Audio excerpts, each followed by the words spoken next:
Hello साथियों, नमस्कार। RO ARO की परीक्षा का जो इंतजार कर रहे थे, इसके नोटिफिकेशन का जो इंतजार कर रहे थे, तो अब आप लोगों के लिए कल यानी कि 9 अक्टूबर के लिए आपका इसका डिटेल्ड एप्लीकेशन फॉर्म आ जाएगा। ये एक शॉर्ट विज्ञापन आया है, संक्षिप्त विज्ञप्ति आई है, आप देख रहे होगे। इसमें आप देख पा रहे होगे कि आरओ एआरओ की वैकेंसीज के बारे में पूरा विवरण दिया हुआ है। महत्वपूर्ण बात यहां पे यह है कि इस बार बहुत ज्यादा पद आ गए हैं, यानी कि पिछली बारों की तुलना में 411 पोस्ट पर आरओ की वैकेंसीज आने वाली है। और आपको मैं बता दूं कि आने वाले समय में ये वैकेंसी, जब तक पीटी का रिजल्ट नहीं आएगा तब तक ये वैकेंसी और बढ़ सकती हैं। तो हो सकता है कि ये वैकेंसी 450 और 500 से ज्यादा भी हो सकती हैं या 500 तक हो सकती हैं। तो इसीलिए बहुत बड़ा मौका है। तो आइए हम देखते हैं कि इसमें क्या कुछ है। आप देख रहे हो कि यह है उत्तर प्रदेश लोक सेवा आयोग विज्ञापन और समीक्षा अधिकारी और सहायक समीक्षा अधिकारी आदि परीक्षा 2023 देख पा रहे होंगे, संक्षिप्त विज्ञप्ति है। और इस विज्ञप्ति को आप देखोगे कि जो विस्तृत विज्ञापन है इसका मिलेगा यूपीपीएससी की वेबसाइट पर, आधिकारिक वेबसाइट पर इसका जो विज्ञापन है वो मिल जाएगा। वो मिलेगा 9/10/2013 को, यानी 9 अक्टूबर को मिलने वाला है। उसके बाद आप देख रहे होगे कि इसमें ऑनलाइन आवेदन करना है आपको और अपनी जो फॉर्म की जो शुल्क है, पैसा है, वो जमा करना है। जाति प्रमाण पत्रों का प्रोफार्मा और सारी चीजें यहाँ पे पता चल जाएगा। साथ साथ में यहाँ पे बात की गई है, यहाँ पे महत्वपूर्ण बात की गई है कि आपने अभी तक भी ओटीआर का पंजीयन नहीं कराया है, यदि वन टाइम रजिस्ट्रेशन नहीं किया है, कर लो जल्दी। कमीशन इसके लिए बार बार बोल रही है, क्योंकि वेबसाइट कमीशन की उतनी अच्छी नहीं चलती है जितनी अच्छी चलनी चाहिए। तो कमीशन को भी ये बात पता है, तो वो चाहते हैं कि जल्दी से जल्दी आप अपना ओटीआर फिल कर लें, यानी वन टाइम रजिस्ट्रेशन फिल कर लें, क्योंकि बिना ओटीआर के फॉर्म नहीं भरा जाएगा। कल से फॉर्म आ जाएंगे, बिना ओटीआर का फॉर्म नहीं भरा जाएगा। इसलिए ओटीआर जरूर कर लें, जरूर कर लें, जरूर कर लें। अब हम देखते हैं कि इसमें क्या कैसी योग्यताओं की बात की गई है। जैसे रिक्तियों का विवरण यहाँ पे दिया है, वेरी इंपॉर्टेंट। ये जो सबसे बड़ा महत्वपूर्ण बात है, 411 पदों की बात यहाँ पे की गई है ना। तो वर्तमान में प्रस्तुत परीक्षा हेतु रिक्तियों की कुल संख्या 411 है, जो कि परिस्थितियों एवं आवश्यकता अनुसार घट बढ़ सकती है। सामान्य तौर पे बढ़ती है, घटने की बहुत कम चांसेस हैं। ऐसा बहुत मतलब 0.0001% की बात है, बाकी बढ़ने की ही संभावना रहती है। तो बढ़ सकती है पोस्ट। शैक्षिक अर्हता के लिए बात करें तो जैसा कि विस्तृत विज्ञापन में अब ये अलग अलग अर्हता दी गई है, उसमें यहाँ पे एज वाला भी दिया गया कि किसकी कितनी उम्र होनी चाहिए इस फॉर्म को भरने के लिए। आप देख रहे हो कि जनरल के लिए 40 साल, और ये 40 साल कैसे कैलकुलेट करेंगे, इसमें प्रॉपर तरीके से लिख दिया है कि किस तरीके से इसको कैलकुलेट करेंगे। जैसे इन्होंने बोला है कि 1 जुलाई 2023 को 21 वर्ष की आयु अवश्य कर लेनी होनी चाहिए उसको, और उन्हें 40 वर्ष से अधिक की आयु नहीं होना चाहिए, अर्थात उनका जन्म 2 जुलाई 1983 से पहले नहीं हुआ। यदि जनरल का कोई व्यक्ति है और उनका जन्म 2 जुलाई 1983 से पहले हुआ है तो वो इस फॉर्म को नहीं भर सकते हैं, पहली बात। दूसरी बात, यहाँ पे इसी प्रकार से दिव्यांगजनों हेतु भी अधिकतम आयु की बात की गई है। तो ये 55 वर्ष है दिव्यांगजनों में, याद रखना है। 55 वर्ष यानी 55 साल तक की उम्र तक आप पेपर दे सकते हो यदि आप दिव्यांगजन हैं तो। ऐसी स्थिति में आपके लिए जो है कि 2 जुलाई और 1968 से पहले आपने 1968 से पहले आपका जन्म नहीं हुआ हो तो ये आपके लिए यहां पे है।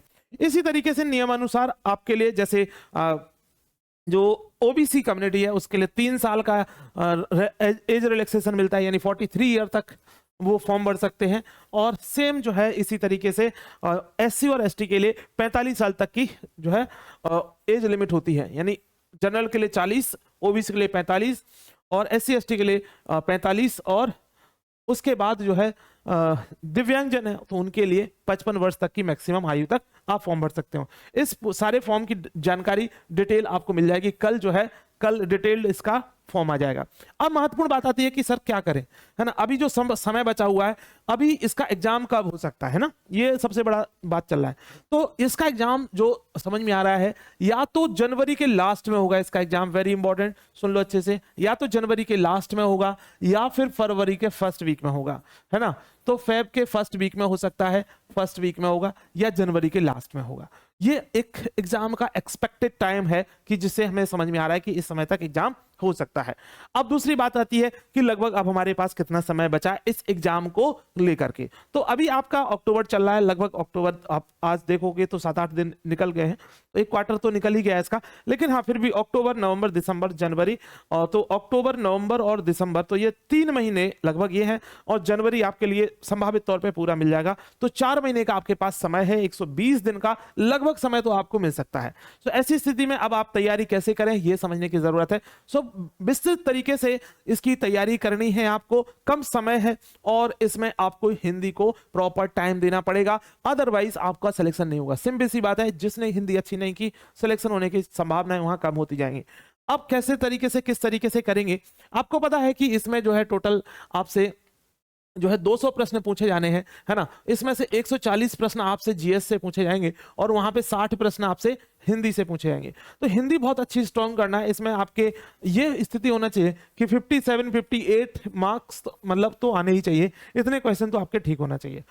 और इसमें भी जीएस में भी एक अच्छे मार्क्स होना चाहिए। लगभग ये 100+ मार्क्स यहाँ पे यदि हो जाते हैं तब तो समझो बल्ले बल्ले हो गया। लेकिन फिर भी यदि मैं कहता हूँ 80+ भी यहाँ पे यदि आपके मार्क्स आ जाते हैं, 80+ मार्क्स यहाँ आ जाते हैं और यहाँ पे आ जाते हैं आपके 55 से ऊपर यहाँ पे आ जाते हैं, तब भी आप आराम से क्वालिफाई कर लोगे। उसके बाद मेंस होगा। देन अब महत्वपूर्ण बात आती है कैसे करें, क्या करें। तो देखो हम लोग आप लोगों के लिए एक डेली प्रैक्टिस प्रोग्राम चला रहे हैं, और मैं बताऊं इस समय पे इसी के लिए समय है, ज्यादा कुछ नहीं है। आपने पढ़ बहुत लिया है, बहुत सारी जगह से आपने इधर उधर से पढ़ा होगा, है ना। तो अब आप लोगों के लिए डेली प्रैक्टिस प्रोग्राम चल रहा है। अब ये डेली प्रैक्टिस प्रोग्राम क्या है, आरओ यारो के लिए, इसमें हम लोगों ने क्या किया है, आरओ यारो के कंप्लीट सिलेबस को 100 डेज में डिवाइड किया है, 100 दिनों में डिवाइड किया है। 100 दिनों में डिवाइड करके हमने क्या किया है कि आपको डे वाइज टॉपिक दिए हैं। जैसे डे 1 में मान लो 1, 2, 3 टॉपिक है, ठीक। अब डे 1 में टॉपिक मिलेंगे, इससे संबंधित आपको 75 क्वेश्चन मिलेंगे और इस 75 क्वेश्चन से संबंधित आपको डिस्कशन मिलेगा। तो आप क्या क्या करोगे, एक तो आप ये 75 क्वेश्चन डेली प्रैक्टिस करोगे और उनका डिस्कशन मिलेगा। और ऐसा कार्यक्रम ये 100 दिनों तक होने वाला है, कंटिन्यू कितने 100 डेज तक होने वाला है। वेरी इंपॉर्टेंट, 100 डेज तक ये कार्यक्रम होने वाला है। तो बड़े आसान तरीके से आप इसको कर सकते हो, यानी 7,500 से ज्यादा क्वेश्चन आप यहाँ पे कर लोगे। प्लस आपको टेस्ट सीरीज इसमें आपको मिल जाएगी। तो टेस्ट सीरीज आपको मिलेगी, तो टेस्ट सीरीज के साथ क्या होगा कि टेस्ट सीरीज में आप लगभग 25 पेपर सॉल्व कराऊंगा मैं, तो 25 पेपर आप यहाँ पे इसके ले लोगे। तो इस तरीके से लगभग 10,000 11,000 से ज्यादा क्वेश्चंस हो जाएंगे। 11,000 क्वेश्चन आपने किसी भी एग्जाम के लिए प्रैक्टिस कर लिए, वो एग्जाम तुम्हारा होगा, वो रिजल्ट तुम्हारा होगा, वो परीक्षा तुम्हारी होगी। इस बात को याद रखना, ठीक है। अब ये तो हो गई बात इसकी। अब यदि फिर भी चाहते हैं कि सर आपको रिकॉर्डेड बैच चाहिए सर आरओ यारो का, तो आरओ यारो के लिए क्लासेस चाहिए, तो आरओ यारो का रिकॉर्डेड बैच हमारे एप्लीकेशन पे अवेलेबल है। एग्जाम दृष्टि का ऐप का लिंक जो है डिस्क्रिप्शन में, कमेंट बॉक्स में भी मैं पिन कर दूंगा, वहां से जाओ, एग्जाम दृष्टि का ऐप डाउनलोड करो, वहां पे आरओ यारो का रिकॉर्डेड बैच भी है, साथ साथ में आपको डेली प्रैक्टिस प्रोग्राम आरओ यारो भी वहां पे मिल जाएगा। सो आप जो भी चाहे वो आप ज्वाइन कर सकते हो, लेकिन सिलेक्शन लेना है जरूरी है। फिर भी आपको किसी संदर्भ में डाउट होता है, मेरा नंबर इस पे कॉल कर सकते हो, लेकिन सिलेक्शन लेना, बार बार मैं बोल रहा हूं, सिलेक्शन लेना है, ये बहुत जरूरी है। समय है, अच्छी वैकेंसीज हैं, अब सिलेक्शन नहीं ले पाए तो बड़ी दिक्कत हो जाएगी। सो धन्यवाद, मिलते हैं आप लोगों से नेक्स्ट क्लास में। हेलो साथियों, नमस्कार। आरओ एआरओ की परीक्षा का जो इंतजार कर रहे थे, इसके नोटिफिकेशन का जो इंतजार कर रहे थे, तो अब आप लोगों के लिए कल यानी कि 9 अक्टूबर के लिए आपका इसका डिटेल्ड एप्लीकेशन फॉर्म आ जाएगा।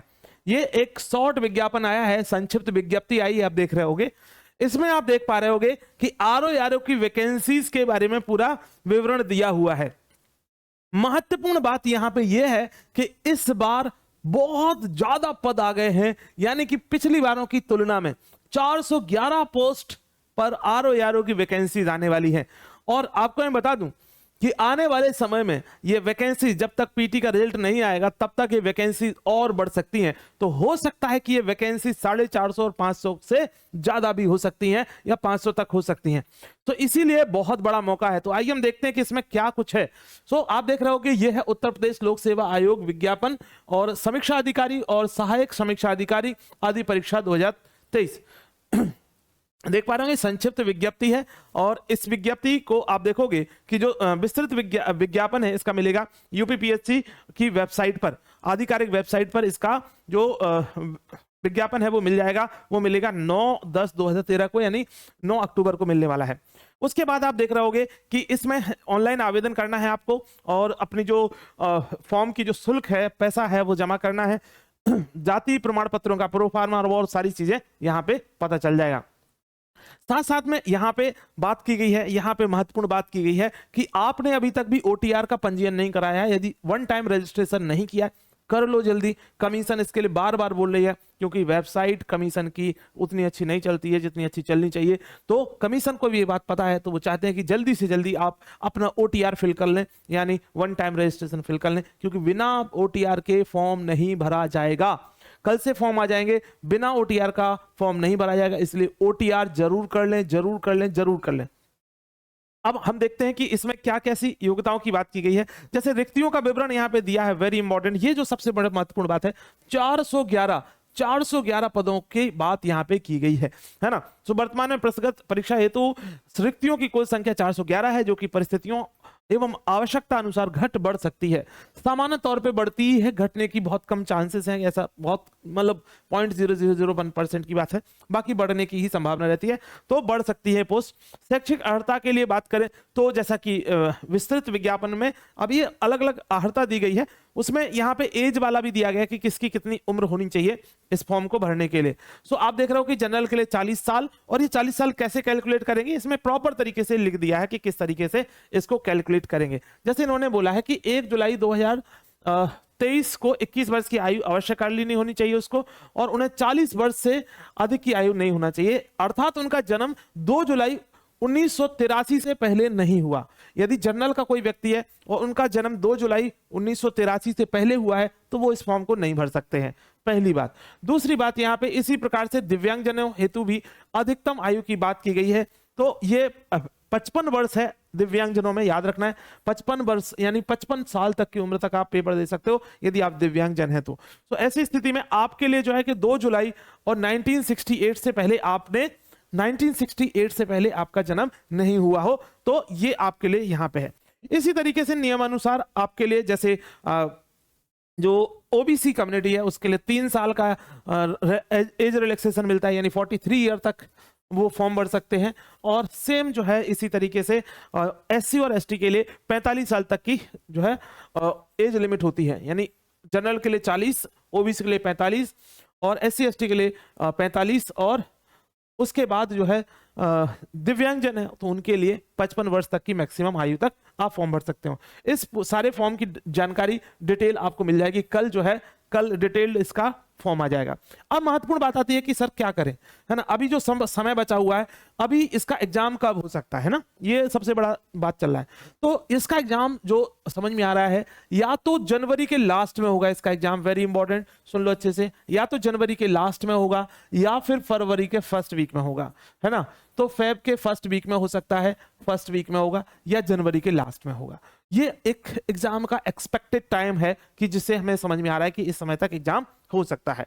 अब दूसरी बात आती है कि लगभग अब हमारे पास कितना समय बचा है इस एग्जाम को लेकर के। तो अभी आपका अक्टूबर चल रहा है, लगभग अक्टूबर आप आज देखोगे तो 7-8 दिन निकल गए हैं, तो एक क्वार्टर तो निकल ही गया है इसका, लेकिन हाँ फिर भी अक्टूबर, नवंबर, दिसंबर, जनवरी, तो अक्टूबर, नवंबर और दिसंबर, तो ये 3 महीने लगभग ये है, और जनवरी आपके लिए संभावित तौर पे पूरा मिल जाएगा, तो 4 महीने का आपके पास समय है, 120 दिन का लगभग समय तो आपको मिल सकता है। तो ऐसी स्थिति में अब आप तैयारी कैसे करें ये समझने की जरूरत है। विस्तृत तरीके से इसकी तैयारी करनी है आपको, कम समय है और इसमें आपको हिंदी को प्रॉपर टाइम देना पड़ेगा, अदरवाइज आपका सिलेक्शन नहीं होगा। सिंपल सी बात है, जिसने हिंदी अच्छी नहीं की सिलेक्शन होने की संभावनाएं वहां कम होती जाएंगी। अब कैसे तरीके से, किस तरीके से करेंगे, आपको पता है कि इसमें जो है टोटल आपसे जो है 200 प्रश्न पूछे जाने हैं, है ना। इसमें से 140 प्रश्न आपसे जीएस से पूछे जाएंगे और वहां पे 60 प्रश्न आपसे हिंदी से पूछे जाएंगे। तो हिंदी बहुत अच्छी स्ट्रॉन्ग करना है, इसमें आपके ये स्थिति होना चाहिए कि 57-58 मार्क्स मतलब तो आने ही चाहिए, इतने क्वेश्चन तो आपके ठीक होना चाहिए। और इसमें भी जीएस में भी एक अच्छे मार्क्स होना चाहिए, लगभग ये 100+ मार्क्स यहाँ पे यदि हो जाते हैं तब तो समझो बल्ले बल्ले हो गया। लेकिन फिर भी यदि मैं कहता हूँ 80+ भी यहाँ पे यदि आपके मार्क्स आ जाते हैं, 80 प्लस मार्क्स यहाँ आ जाते हैं और यहाँ पे आ जाते हैं आपके 55 से ऊपर यहाँ पे आ जाते हैं, तब भी आप आराम से क्वालिफाई कर लोगे। उसके बाद मेंस होगा। देन अब महत्वपूर्ण बात आती है कैसे करें क्या करें। तो देखो हम लोग आप लोगों के लिए एक डेली प्रैक्टिस प्रोग्राम चला रहे हैं और मैं बताऊं इस समय पे इसी के लिए समय है, ज्यादा कुछ नहीं है। आपने पढ़ बहुत लिया है, बहुत सारी जगह से आपने इधर उधर से पढ़ा होगा, है ना। तो अब आप लोगों के लिए डेली प्रैक्टिस प्रोग्राम चल रहा है। अब ये डेली प्रैक्टिस प्रोग्राम क्या है आरओ यारो के लिए, इसमें हम लोगों ने क्या किया है, आरओ यारो के कंप्लीट सिलेबस को 100 डेज में डिवाइड किया है, 100 दिनों में डिवाइड किया है। 100 दिनों में डिवाइड करके हमने क्या किया है कि आपको डे वाइज टॉपिक दिए हैं। जैसे डे 1 में मान लो 1 2 3 टॉपिक है, ठीक। अब डे 1 में टॉपिक मिलेंगे, इससे संबंधित आपको 75 क्वेश्चन मिलेंगे और इस 75 क्वेश्चन से संबंधित आपको डिस्कशन मिलेगा। तो आप क्या क्या करोगे, एक तो आप ये 75 क्वेश्चन डेली प्रैक्टिस करोगे और उनका डिस्कशन मिलेगा। और ऐसा कार्यक्रम 100 दिनों तक होने वाला है कंटिन्यू, कितने 100 डेज तक होने वाला है। वेरी इंपॉर्टेंट, 100 डेज तक ये कार्यक्रम होने वाला है। तो बड़े आसान तरीके से आप इसको कर सकते हो, यानी 7,500 से ज्यादा क्वेश्चन आप यहाँ पे कर लोगे। प्लस आपको टेस्ट सीरीज इसमें आपको मिल जाएगी। तो टेस्ट सीरीज आपको मिलेगी, तो टेस्ट सीरीज के साथ क्या होगा कि टेस्ट सीरीज में आप लगभग 25 पेपर सॉल्व कराऊंगा मैं, तो 25 पेपर आप यहाँ पे इसके ले लोगे। तो इस तरीके से लगभग 10,000 11,000 से ज्यादा क्वेश्चंस हो जाएंगे। 11,000 क्वेश्चन आपने किसी भी एग्जाम के लिए प्रैक्टिस कर लिए, वो एग्जाम तुम्हारा होगा, वो रिजल्ट तुम्हारा होगा, वो परीक्षा तुम्हारी होगी। इस बात को याद रखना, ठीक है। अब ये तो हो गई बात इसकी। अब यदि फिर भी चाहते हैं कि सर आपको रिकॉर्डेड बैच चाहिए सर आरओ यारो का, तो आरओ यारो के लिए क्लासेस चाहिए, तो आरओ यारो का रिकॉर्डेड बैच हमारे एप्लीकेशन पे अवेलेबल है। एग्जाम दृष्टि का ऐप का लिंक जो है डिस्क्रिप्शन में कमेंट बॉक्स में भी मैं पिन कर दूंगा, वहां से जाओ, एग्जाम दृष्टि का ऐप डाउनलोड करो, वहां पे आरओ यारो का रिकॉर्डेड बैच भी है, साथ साथ में आपको डेली प्रैक्टिस प्रोग्राम आरओ यारो भी वहां पे मिल जाएगा। तो आप जो भी चाहे वो आप ज्वाइन कर सकते हो, लेकिन सिलेक्शन लेना है जरूरी है। फिर भी आपको किसी संदर्भ में डाउट होता है, मेरा नंबर इस पे कॉल कर सकते हो, लेकिन सिलेक्शन लेना, बार बार मैं बोल रहा हूं सिलेक्शन लेना है, ये बहुत जरूरी है। समय है, अच्छी वैकेंसीज हैं, अब सिलेक्शन नहीं ले पाए तो बड़ी दिक्कत हो जाएगी। सो धन्यवाद, मिलते हैं आप लोगों से नेक्स्ट क्लास में। Thank you.